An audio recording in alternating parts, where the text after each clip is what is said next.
महत्त्वाची बातमी, यंदा मान्सून केरळमध्ये 27 मे रोजी दाखल होणार आहे। महाराष्ट्रात जूनच्या पहिल्या आठवड्यात मान्सूनचा अंदाज वर्तवण्यात आलाय।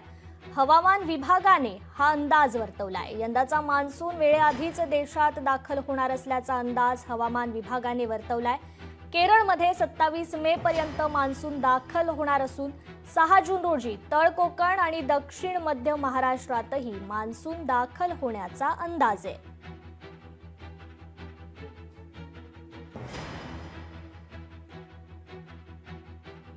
तर याबद्दल आपण अधिक माहिती घेणार आहोत। आपले प्रतिनिधी भूषण शिंदे आपल्याशी फोन कॉलद्वारे जोडले गेलेले आहेत। तर भूषण, यंदा मान्सून केरळमध्ये 27 मे रोजी दाखल होणार आहे। दरवर्षी पेक्षा लवकरच हा मान्सून दाखल होतोय, काय द्याल याबद्दलची सविस्तर माहिती? नक्कीच कृपा, सर्वांसाठी अत्यंत चांगली बातमी आहे की मान्सूनचा जो सध्याचा प्रवास आहे तो अत्यंत समाधानकारक आहे आणि मान्सून हा साधारण एक दिवस आधीच हा महाराष्ट्र दाखल होत आहे। साधारण 27 मे रोजी मान्सून हा केरळमध्ये दाखल होत आहे, त्यानंतर 6 जूनच्या दरम्यान मान्सून हा महाराष्ट्रामध्ये दाखल होत आहे। अशा प्रकारे सध्याचा मान्सूनचा प्रवास आहे, अत्यंत समाधानकारक बातमी आहे।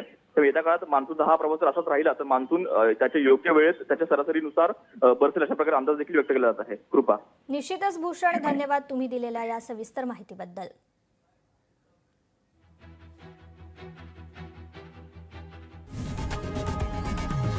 लोकशाही मराठी ऐका, पहा, जागरूक रहा।